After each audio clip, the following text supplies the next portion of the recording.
Hello, I'm Phil Fisher, the director of the Stanford Center on Early Childhood, and it gives me great pleasure to welcome you to a two-part webinar series focusing on climate and young children.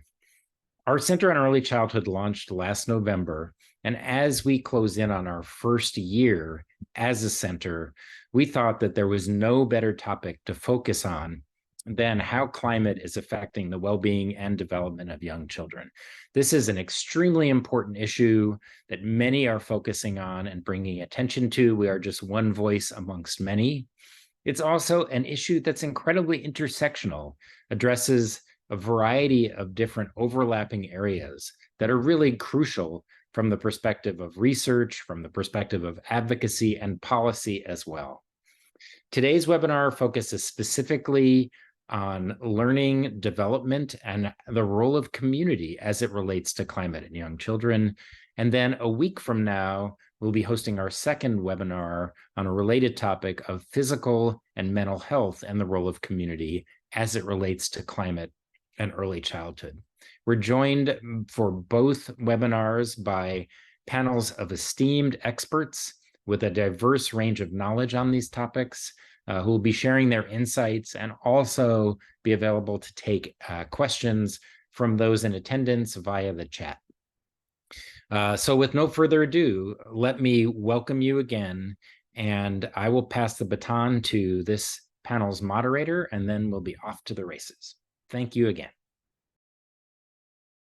Good morning, everyone. Good afternoon, depending on where you are. And thank you, Phil. I'm Abigail Stewart-Kahn. I'm lucky enough to be the managing director at the Stanford Center on Early Childhood. We're so grateful you're here with us today. Before we dive in, just a few pieces of housekeeping. We do have the chat on, and we'd ask that you use it specifically for questions to the panelists, which I will be folding in later in our conversation. After a summer of fires, heat, and storms across the country and across the world, and at the beginning of a school year that always brings with it opportunity and hope, we thought it was the perfect time to focus on the growing conversation around climate and early childhood. As a mother of two and an auntie of 6 young children, I'm watching the young people in my life struggle with unpredictability in a way that I didn't have to.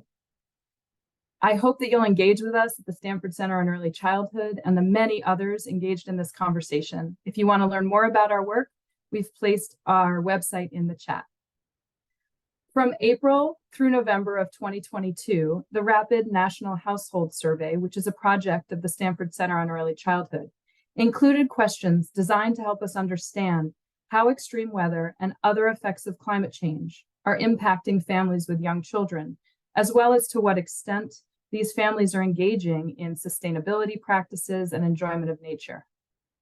These data reveal what I'm experiencing in my own life, which is that parents of young children are concerned about climate change and how the environments in which they could be impacting their children are affecting their learning and development. With extreme weather on the rise and environmental concerns impacting families nationwide, there is urgent need to act. Parents of young children are clearly telling us they need help. They are reaching out with their voices and their actions. The changing climate poses several risks to young children across all areas of development: health, nutrition, learning, behavior, and overall family well-being. And environmental risks are getting more prominence now, but they've been going on for far too long in too many communities due to systemic racism and discrimination.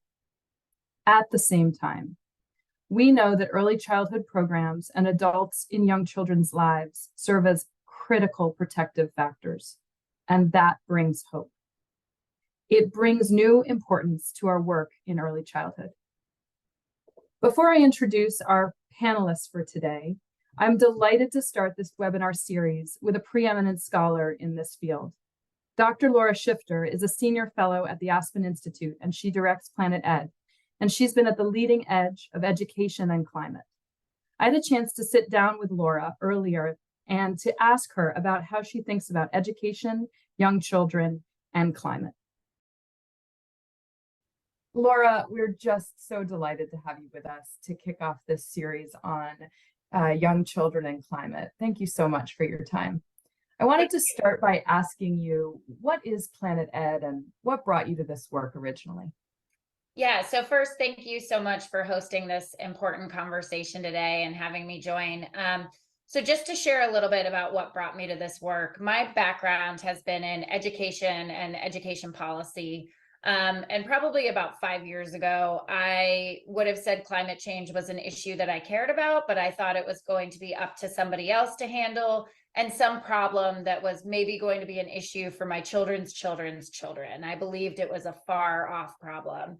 And the UN came out with a report on 1.5 degrees warming, and I got news alert after news alert after news alert. We have a decade left to take action on climate change to avoid the most devastating impacts.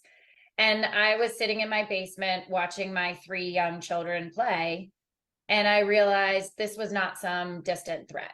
This was something that is going to shape their lifetimes. And I knew that we could have the best education system in the world, and it wouldn't matter if the full impacts of climate change took hold. So I had to try and figure out what I could do to be a part of the solution. And ultimately, what I found my path to be is to rely on what I know best, which is education, and seek to advance solutions within education. So just to start by telling you a little bit about why we started This is Planet Ed. You know, we've recognized that the effects of climate change are hitting people across the globe. Coming off of this summer, I think everybody has experienced the impacts of climate change, from heat in Milwaukee closing schools, to Tropical Storm Hillary causing floods in California, to hurricanes devastating Florida. You know, we've seen these impacts all across the country. And children, despite being least responsible for climate change, will experience these impacts the most in their lifetime. And we have a responsibility to empower them to succeed. And actually thinking about empowering them, you know, the 73 million youth that are under 18 and 19 million students enrolled in higher education, we actually have the potential to drive tremendous change.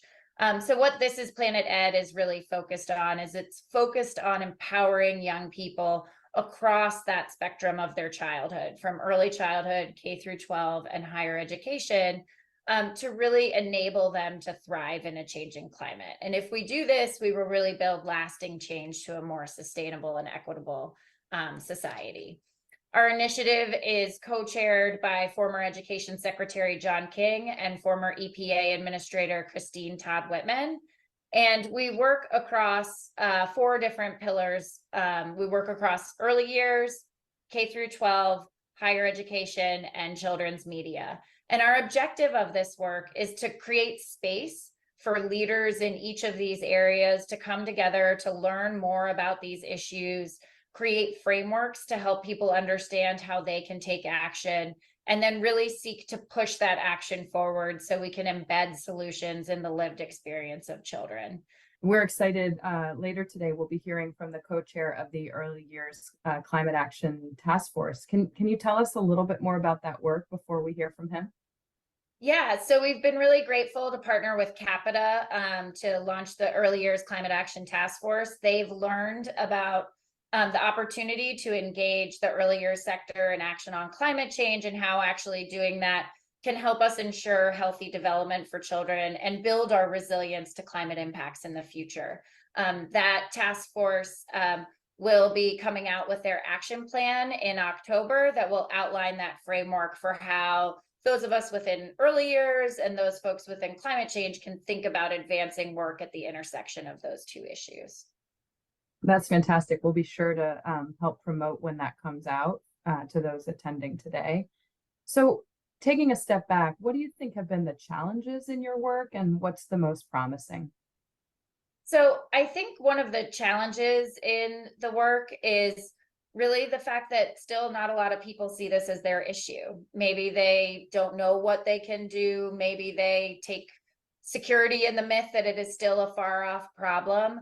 But the truth is there's an opportunity for everyone to advance solutions. And what we really need to be doing is start by talking about it. Katherine Hayhoe, a climate scientist, says one of the most important things you can do on climate change is talk about it. So starting by getting people to talk about it more, and then figuring out how they could advance solutions, relying on their strengths, their interests, their passions, because there's an opportunity for us all to build a better future. Yeah. And what do you want the attendees of the webinar here to remember today from you? So I really want them to remember that we shouldn't be looking to young people to solve this problem. We actually need to recognize that we have a stake in this too. And we need to protect our planet for children and youth today and future generations to come. So it's up to all of us to figure out what it is that we can do and help solve this issue, not just for now, but for into the future. Laura, thank you for your time and for your incredible leadership in this area. Thank you so much.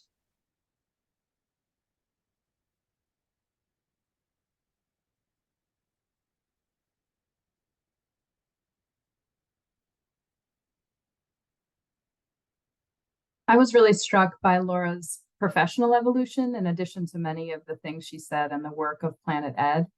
But what she said about how she ultimately decided how to engage in this issue using what she already knew, which was education policy, I think there's a message in there for all of us. Now that we've heard from Laura, let's turn to our esteemed colleagues and panelists. First, we'll hear from Antwanye, who's the co-chair of the Early Climate Action Task Force, sponsored by the Aspen Institute and Capita. He's also a business leader and a business owner. Antwanye, hello. Hello, how are you? I'm well. How are you? Thanks for Good. being here. Thank you so much for being here. In 3 to 4 minutes, could you share your perspective on how you think about the impact of climate change on learning and development, particularly in young children? Yeah, and I appreciate Dr. Laura for mentioning the Early Years Climate Action Task Force that we co-chair with Diana Rauner.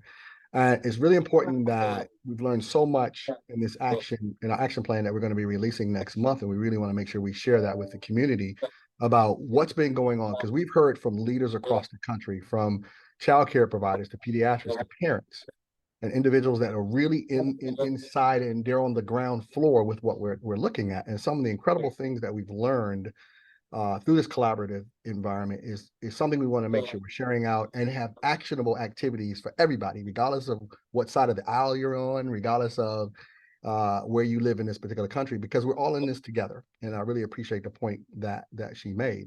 And one of the things I say that I really feel about this is that we have to, at our levels, protect the rights of the innocent, right? And those particularly the early age, from 0 to 8 years old, those that are suffering because of the things that we neglected or ignored or just didn't know about.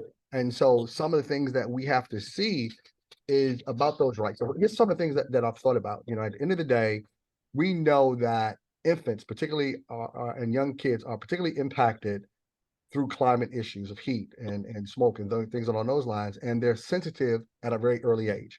We know that, and I say we know because these things are factual based. I love statistics, I love data that is backed up by experience, and so at the end of the day, we know that climate change and issues cause asthma, food insecurities, and exposure to trauma. And this impacts your ability to learn. You know, I'm a father of 3 boys, and at the end of the day, as I look at, you know, their impact and things that they've gone into their lives and how that either retards their growth, slows their growth, or if they're in a great environment, excels their growth. And we want everybody to have an equitable opportunity to be able to learn as fast and to be able to be those that'll be protected this country and indeed the world later on.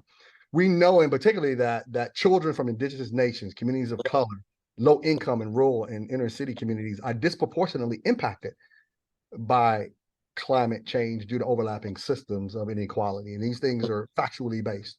One of the things that we saw this particular year, and I think this makes it very relative, that we've come out of this incredible heat over the last summer. And some of the data that we talked about was, at the end of the day, we've hit the hottest 3 months this year in the history of the world.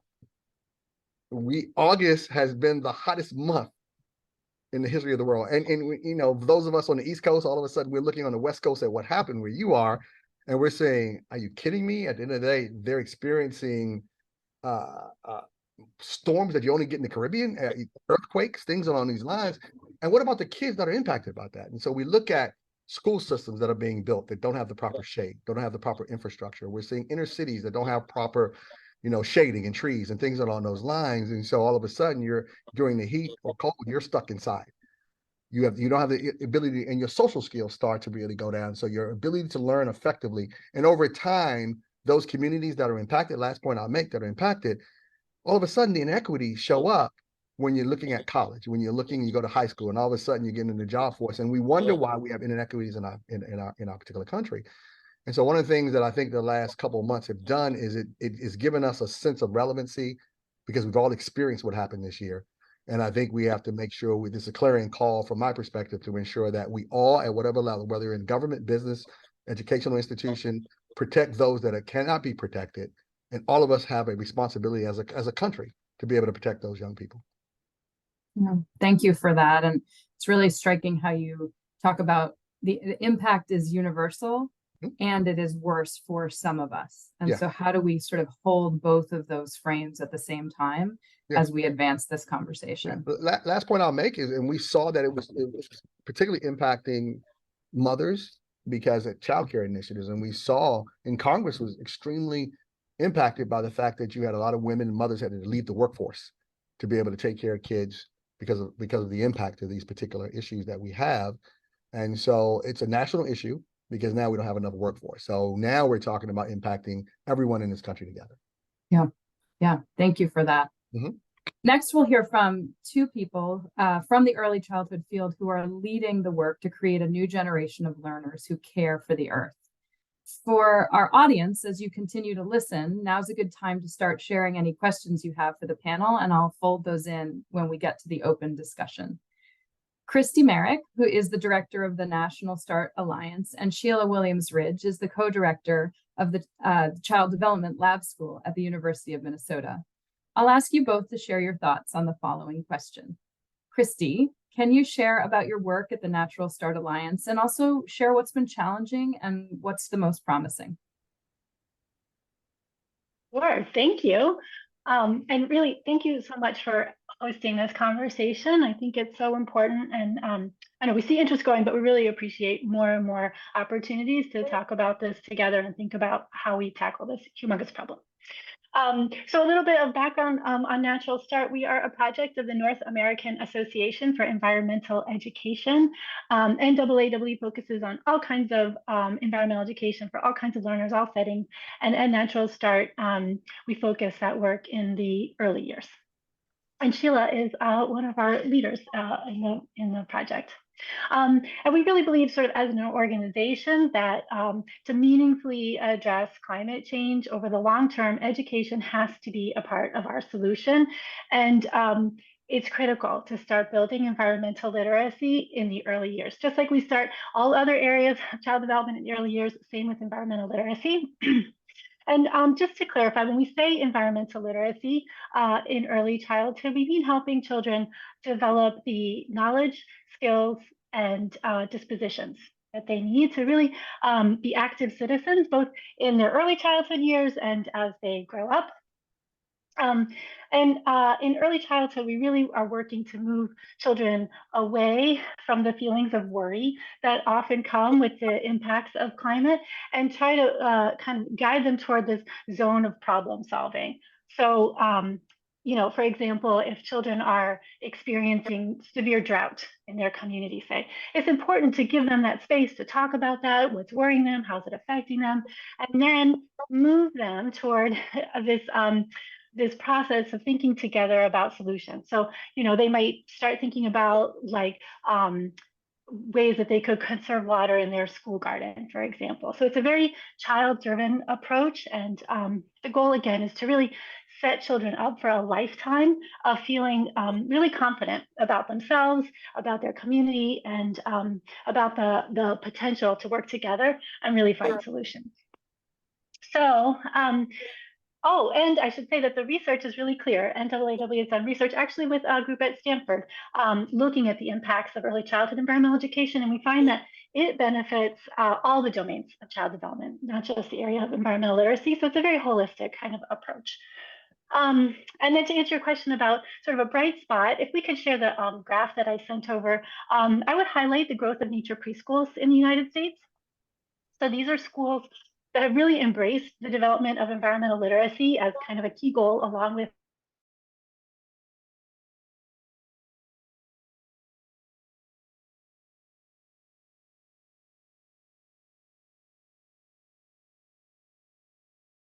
today there are over 800 nature preschools just in the United States. And in terms of challenges, if we could share the other graph that I sent over, in early childhood education is, oh, we don't have it. Well, we find that it's not equally available to all children. We've surveyed these nature preschools in the US, and we find that children who are white are overrepresented in programs, and particularly Black and Latino children are underrepresented in programs. So one of the areas that we work in at Natural Start is on policy change to really try to bring more public funding, more resources to sort of level the playing field so that all children can have the benefits of outdoor learning in early childhood. And I should say that, well, can I just say one quick thing? As you talked to Sheila, if you remember that graph that we shared earlier of the growth, there was a long time where there were not too many programs in the United States, just a handful, and only in the last decade or so have they really taken off. And Sheila was a leader of one of those very early programs in the US. So she really has so much knowledge about this approach. Oh, there's the graph. Yeah, that's the overrepresentation of white children, underrepresentation of Black and Latino. Thank you, Christy. I was struck on the previous graph that usually when we're seeing those dramatic, terrifying increases, it's bad news. And so thank you for showing us. Thank you for showing us some hope and optimism, and for doing such a beautiful transition to Sheila. Sheila, I'll put the same question to you. Can you share about your work and what's been challenging and most promising? Yes, thank you so much for having me. I am always really excited to talk about things that sometimes we find difficult to talk about with very young children. I've talked about things like racial and social injustice, and now climate injustice is really starting to be a factor in what we want to talk to children about. And because I am lucky to work with young children and their teachers and pre-service teachers, those who want to be teachers, I approach this with a lot of hope and a lot of agency, and we want to give that both to teachers and to children. So I believe that that is a very bright start. I believe that young children are the very best at asking why questions. And when things come up, like our speakers have talked about earlier, with changes in our environment, with days that children can't go outside because it's not safe, with hazardous air quality and fires and floods and things that really are impacting them at home. Answering children's questions truthfully, but in a developmentally appropriate way, is so important. Those are skills that parents need support with, that teachers need support with, because there's just no one better than a 4-year-old at asking why and following your answer up with why. And what we really want to do is help children learn those early skills like inquiry and, like Christy talked about, with problem solving and creativity.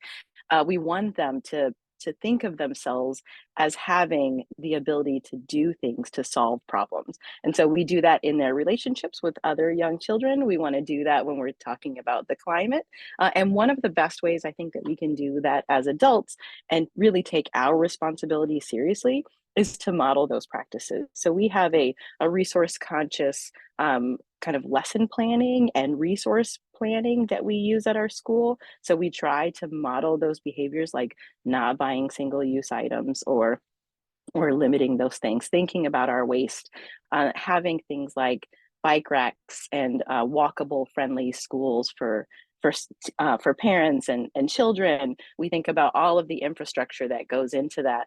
Even things like us traveling in our school, and are there opportunities for people to work from home? All of those things are so important.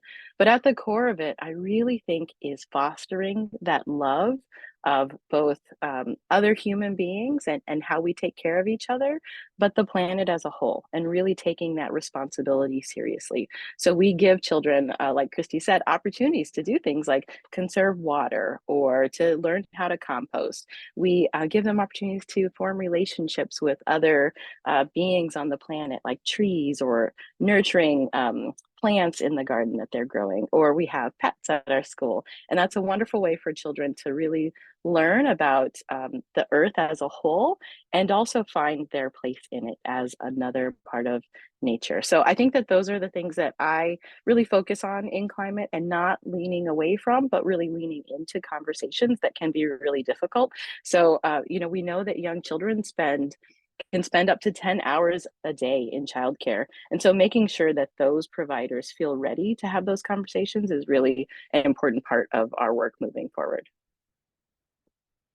Thank you for that, Sheila and Christy. I have some follow-ups, but I'm going to introduce our last panelist, and then we'll get into a larger group discussion.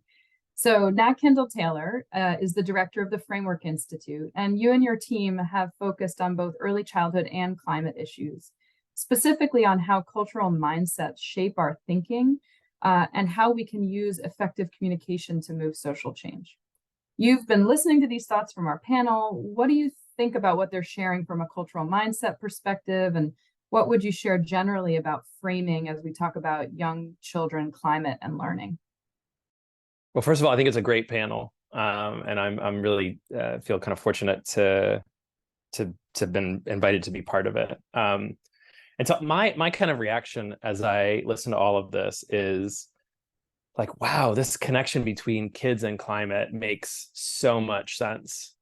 And then I go to asking, like, well, why don't more people get this? Like, why is this something new that we're talking about?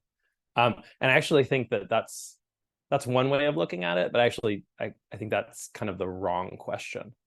I think another way of looking at it, kind of from a mindsets perspective, is what are the current understandings that people have about climate on one hand, kids on the other hand, and the intersection of the two that really keep people from coming into this conversation, from seeing the importance, the salience, the power, the potential of bringing these two issues together. And so as an anthropologist, for the last 20 years, I have studied these mindsets and kind of with the question of really what is complicating communication on these two issues and why it's so hard to bring them together. And I think there's a more than I have time to talk about, but I'll just talk about a few that I think are important. So first of all, I don't think that people understand or model these issues as being connected. I don't think that people see the ways that climate change and early childhood are connected. And what that does is that suggests a certain way forward in terms of how we communicate about these issues, which largely we've seen modeled for us here today, which is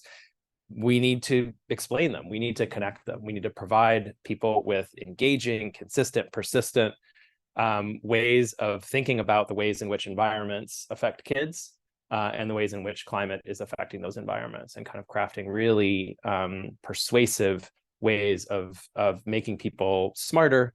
I know that sounds kind of paternalistic. I don't mean it in that way. Making people more knowledgeable about how this works, such that they can be better reasoners about what needs to be done. Another one that is highly active, I think, kind of on climate in particular, but maybe increasingly on kids' issues, is a sense of fatalism, that this is just, there's nothing we can do. This is, everything that I hear is bad. There's, and now you're telling me it's not only climate change, but climate is affecting kids too. And I just throw up my hands and I'm done with it. And so this powerful sense of fatalism, which is a direct line to disengagement and the kind of reactions that are exactly opposite to what we want to have happen. And so I think that part of the way of counteracting that is what we've just seen, is the power of talking about solutions, of not just making people more and more aware of the extent, the gravity, and the severity of the problem, but making people aware of the power, the potential, the availability of solutions that work at this intersection of issues. And I think kind of issues that work on adaptation, that are kind of specifically oriented to how kids and their well-being and health and development can be protected from challenges and issues posed by climate change, are really powerful. And the last one that I'll talk about is, I think there is a really strong sense that, again, especially on issues of climate, but increasingly on issues of early childhood, when it comes to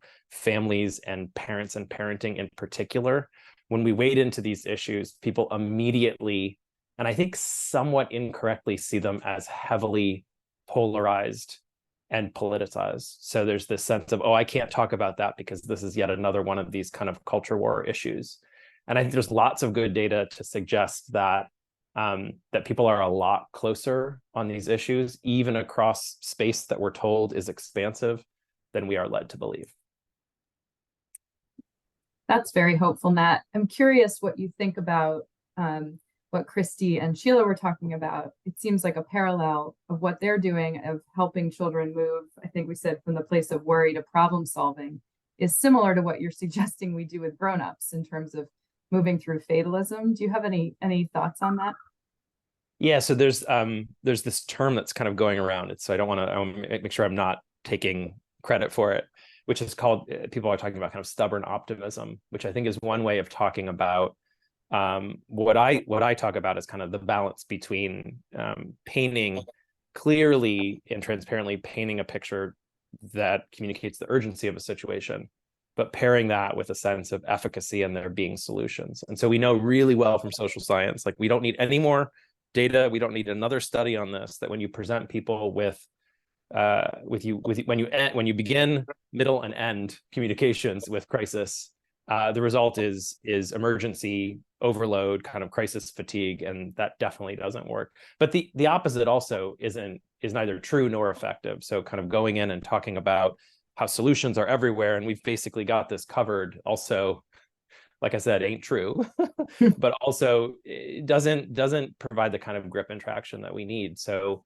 I think what Christy and Sheila were saying is really about this balance between those two things, of having to be really clear and transparent and honest about the gravity of this situation, but also not leaving people there, kind of providing a sense of pragmatism and innovation and problem solving, and a real powerful and palpable sense that there are things that can be done, that this isn't some problem that exists way over there out of our reach, and that there's nothing we can ever begin to do about it.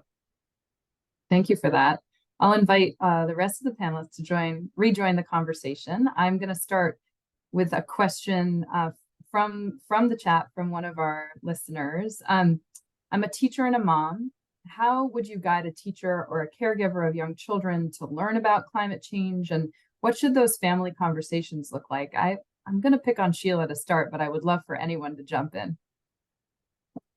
Sure. Thank you so much. I think it's really important that your children come to you when they have these kind of big questions, right? They're hearing about things, they see, what's happening in society, and they need to have a trusted adult that they can ask questions to. So being that trusted adult, having a deep relationship with children is always a wonderful place to start. And then, as giving them resources, but also always, like Nat said, always following up those resources with what can you do. I think that, so I have 4 daughters. They're all adults now, but the dystopian novels and movies have become really popular with our youth, and really helping them envision a bright future for themselves and for the planet is a really important part of that. So when children see something saying, oh, I noticed that this is happening, here are some plants that might grow better in our garden next year because it is getting a little bit drier. So I've noticed, like at my own house, my hydrangea, it's just a little bit too dry in the places they are right now. Let's plant some native flowers. They're more resistant. That's something that we can do. And now look at these beautiful flowers that we have. So really being proactive with things that children can do in the moment, and then continuing to research that for yourself. So there's a wonderful book about green teaching by Claire Warden. It really talks about climate change, but there are so many other resources out there for parents and for teachers that want to talk about this. And there are even young children's books that talk about things like recycling or composting, or things that you can do in your home, even board books for children as young as infants. Thank you for that. Christy, anything to add? Well, I was thinking about this study that I read several years ago, and it's not in the context of the home, but I think it really speaks to what Sheila was talking about, and also Nat. They gathered a group of children and asked them to draw pictures of, like, what is the future going to look like, and most of the pictures were very bleak. pollution, water. I mean, just all the things that we hear about all the time, very bleak images. But a small number of children had really hopeful images. They had clear skies. They had cars driving along with like biofuels. They had some really specific examples in their pictures. And they asked children, about their pictures, how do you get your, what prompted this? And most of the children who had the negative pictures, which was the majority of children, talked about media. To your point, Sheila, about, there's so many of these messages right now. The small number of children who had the really hopeful pictures talked about teachers. And they said their teachers had talked about that with them. And that was their vision of the future. So don't discount how important that trusted adult can be for a child in thinking about, their conception of the world. So everything we know about early childhood, generally about the power of the caring adult and the trusted, protected adult, it continues into this conversation. We don't have to kind of throw out that playbook and start again. We just have to work with our teachers and our parents to feel comfortable with these conversations and keep going in the way that they always have and they always will in caring for our youngest children.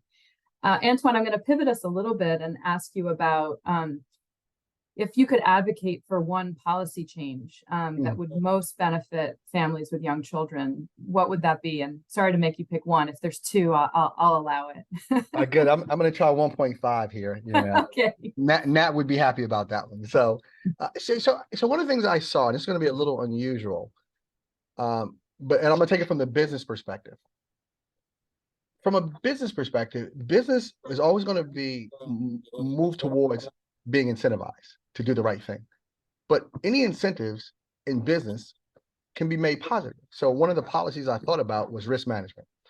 And I said, if I were putting a policy out for procurement of new schools, roads, buildings, infrastructure, communities, building out these communities to the developers, I would put in a risk section in a policy that should say, what if you considered climate factors to be true? Would that impact your design?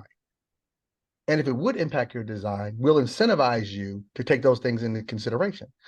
They work in other industries in incentives. We see right now, building out green buildings, making sure you're LEED certified. You can't, in the nation's capital, you cannot put up a new building unless it has a green roof now. It's part of law. It's part of policy. The LEED certifications give you tax breaks. Did they necessarily believe in those things beforehand? No. But did they take them into consideration because it made business more effective? Yes. And so my perspective is take into consideration the possibility, whether you believe in the facts or not, that they could be true. And if they are, practice risk management and we'll incentivize you to do so. I believe that particular policy change, being in Washington long enough as a native Washingtonian, would be true because businesses will say, okay, if it's better for me to build these buildings, design these neighborhoods, build these school systems, put up more shade, and it's more effective and it's good business, let's do it. And that's something I really, really, really would look at. I'll stay there because I think that would change the paradigm, and without changing business and without even having to change government, just practice risk management. And they do that across every other sector. We need to take that in consideration when it comes to environmental factors. Nat, I bet you have some thoughts. I don't know if I have a lot to add. I mean, I'll just say that it's great. I think you're the first native Washingtonian that I've met. I've lived here for 15 years. I know. So There's great. only It's three of great. us. They're a real thing. And you're meeting virtually, which just seems yeah. This is really funny. I could probably we're probably a block away. I mean, I think that the policy lens is clearly the kind of angle that we think about at Framework. So kind of how can we shift and change the public conversation to make certain policies seem like common sense rather than nonsense. That's really what we're all about. How can you kind of change the public conversation, build not only space for people to make different policies, but for them to have to make different policies where there's not, where if you don't do these things, you get called for it. You get called to task for it. And this is when you look at the field of early childhood, this has happened in the field of early childhood. I've been doing early childhood work for a little while. I'm still not an expert on early childhood, as my young kids will tell you, but it used to be the case that, when things got tough and things made their way on the chopping block, it was like always young kids, consistently and predictably. And that's not the case anymore. And that's not the case anymore because mindsets have shifted. We think about young kids in different ways, and we demand and expect certain things. So it's like, it's that same principle. I mean, this is what we were just talking about. Like, how can, obviously practice is incredibly important, but policy and kind of the shifts that we can make to change the landscape in which policies are made is hugely important. Go ahead, Antwanye. One last point, that made me think about it, because we are probably a couple blocks away from each other.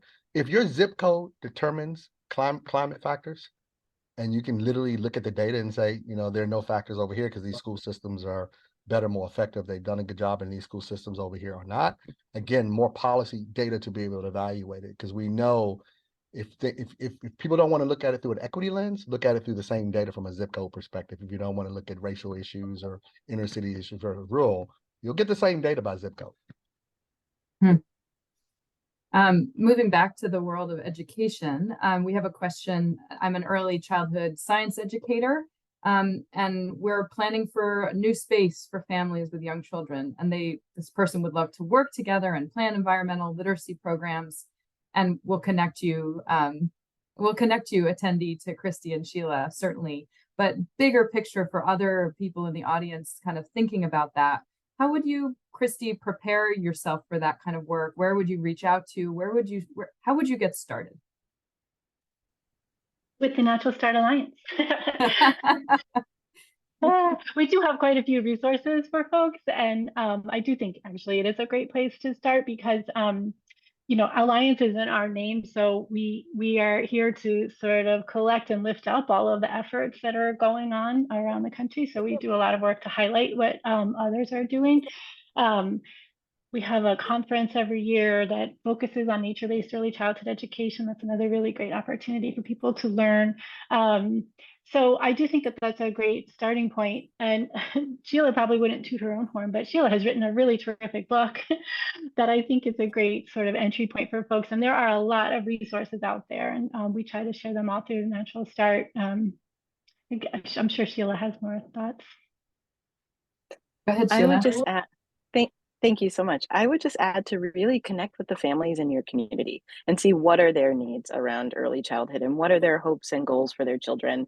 And they're going to have goals, right? That they want their children to be successful, to be happy, to love learning, and to really work within your space. So I grew up in Las Vegas in the desert, and thinking about an early childhood program there is very different than thinking about an early childhood program in Minnesota, with what we would consider and what families may need and what children resources they may need to be successful. So I think connect with your local community and start to just have some playtime outside. If you have early childhood family education classes, like parent-child classes, move those outside, just trying to move some of your learning outside. But I also agree, like the Natural Start Alliance, the webpage has so many different resources that you can find out about. And there are regional groups that can really help you focus in on what's important in your community. Because if you are in an urban environment, there are going to be different resources, many wonderful resources. There's this workbook online available called What's Good in My Hood. And I think it's an amazing way to really think about the positives of living in an urban environment. But there are also resources available for people who live in suburban and rural spaces to really start to integrate their natural spaces. So I think that including families and including community in your planning is going to set you up to be the most successful. Awesome. I have one other question from the audience before we move to our wrap-up question. So I'm a kids TV writer, which just sounds like the world's coolest job, so I'm jealous. What kind of climate stories do you think young children need to see and hear? And I think anybody could tackle that.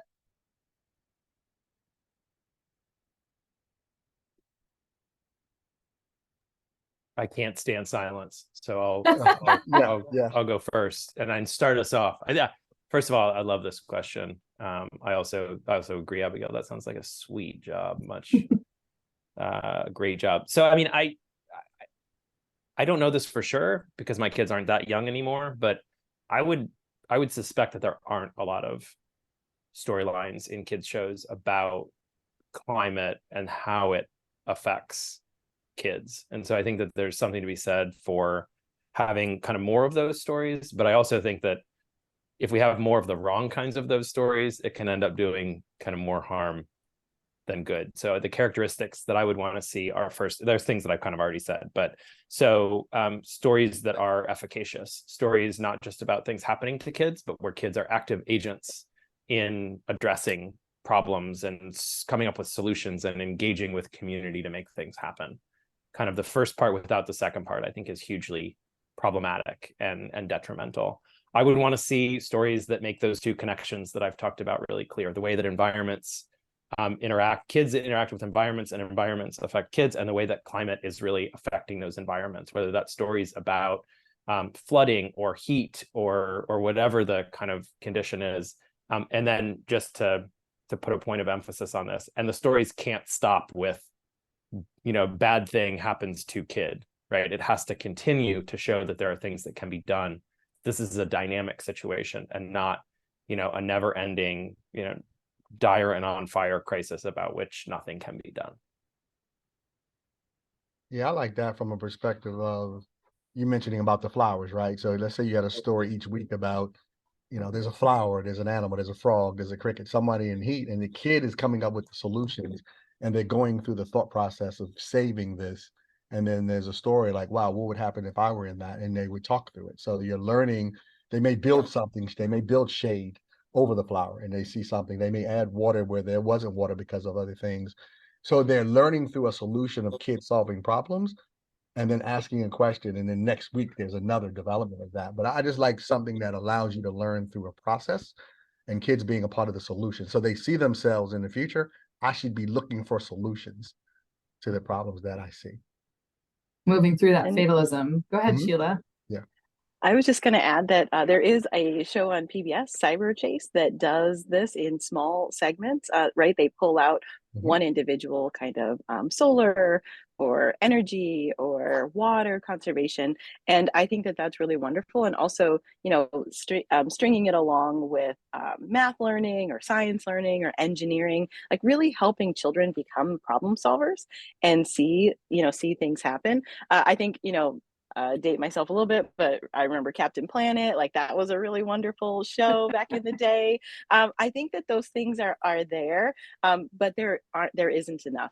And especially thinking of all of the ways that children consume media today, I think that some other ways for children to both engage and also to see solutions, like Nat said, right, to see what they can do. And I love when there's a little segment at the end that says, and here's something that you can do in your neighborhood, right? These are things that you can do in this space. And I think that can be really powerful for children. Like, go out and do this today, and you can make a difference. Can I add one more thing just to build on this, if that's okay? I've got like a great follow-up. Sheila really made me think about this. Everything that has been said, yes. And I think it is important in these stories that we don't leave kids with the sense that this is their problem alone to solve, right? That there's been, I've kind of been watching the chat a little bit, and we're kind of foreshadowing the next one of these webinars that's about mental health.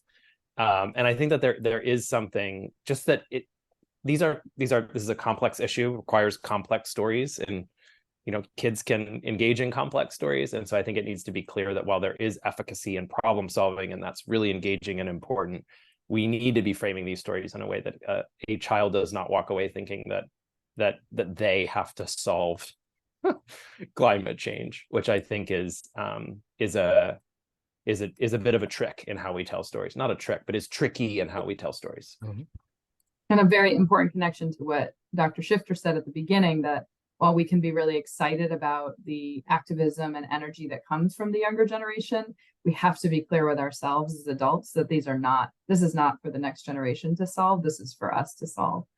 Christy, anything to add?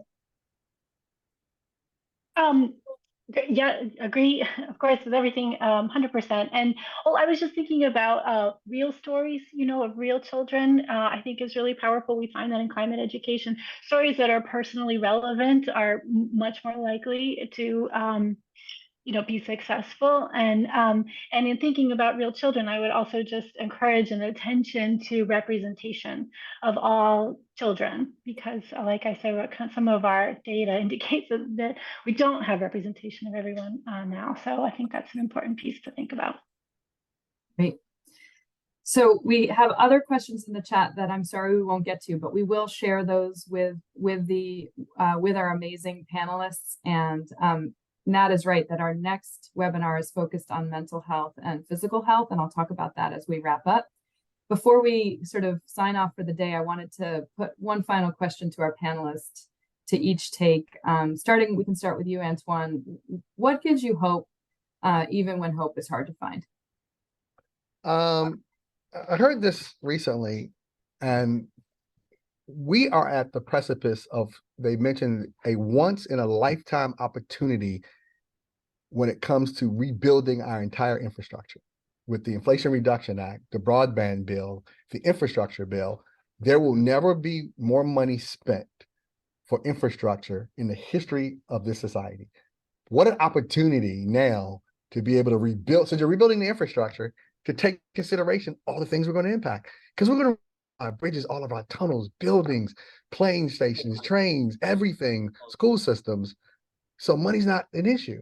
Now it's just everyone buying in and says, what would happen if I take these things into consideration? And that really brings me hope, because it passed in a bipartisan manner, which is really unusual. So now, since the money's available, we really, those of us that really believe in protecting our young kids and the future of this country, and indeed the entire world that we try to lead in, I have really good hope that it's not a money issue anymore. Now we can. Thank you. Christy. Well, you could probably tell from my early answers that I am a hopeful person. we deal in hopefulness in this field. So I do feel hopeful. I do feel hopeful about the power of our society to fix this, and the power of children to start right away. I think that we forget about children's agency, and we think of this as a problem for them to deal with later, but they can start being engaged now. So I really believe in that. I think I will go back to that paper that I mentioned. It works. There's evidence, there's scientific evidence that our hopeful messages really matter to children. Sheila. Yeah, I would say, children themselves give me a lot of hope, but also a lot of inspiration to do the right thing. And I hope that being that adult for a young child really brings the sense of agency for adults to make changes in their lives, right? Considering the decisions that they can make, like what cars to drive, how far they work from their home, what they do in their lives that add to climate change. I hope that caregivers see themselves as a person also that can make a difference. And so that they're doing it for the betterment of not only their own lives and their own children, but the future of the planet. And that's something that we can all positively contribute to. Right. And how can we, to Laura's point, how do what we know, what do I know as a 4-year-old, as a 5-year-old that can contribute? What do my parents know? And how can I help my parents move from worry to action? My kids move me from worry to action on a daily basis, sometimes from action to worry, but usually the other direction. Nat, what gives you hope when hope is hard to find?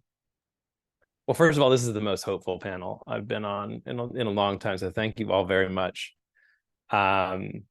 I don't know. I'm from my discipline and what I do, I'm hopeful because there are kind of frames and ways of positioning issues that we are finding are increasingly effective in bringing people into this conversation and bringing people across a range of kind of demographic characteristics that we're told can't be brought together. And so things like legacy values, which is the answer to why these issues matters, being kind of the future and the future that we want to leave, which is particularly amenable as we start to bring climate and kids issues together, is showing some real power. And I think kind of to build on what Antwanye was saying, I think that people are paying attention to this issue in ways that they weren't 5 years ago. And I think that there are changes that have been made that are making a difference. We tend to focus on the distance to go rather than the miles traveled. And I think it's always helpful to kind of oscillate between those and not always to remain kind of head down and focused on how far we have to go, but to take some time to kind of revel optimistically in the changes that have been made. I love that. And I love that you think this, you're on a lot of panels. So if you think this is a hopeful one, that's a good sign. And I would really agree.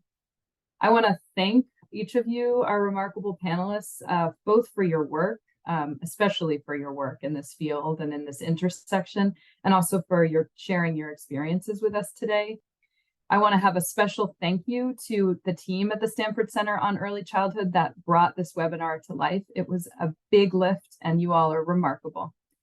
And we know that our guests are only 4 of the leaders doing this work nationally. And so I just wanted to pause and thank every parent who is engaging and wrestling with this conversation with their young children. I want to thank the teachers. I want to thank the writers out there who are stepping into this space and writing for our young children. I want to thank every artist, caregiver, every committed business leader and policy leader. Thank you for your service to our youngest children. We hope you'll learn more about the Stanford Center on Early Childhood. Again, here's the link to our center. But mostly, we hope you'll engage with us in this ongoing conversation as we continue our work. And thank you so much for your time today, and have a wonderful rest of your day. Goodbye. Thanks, everyone. Bye-bye.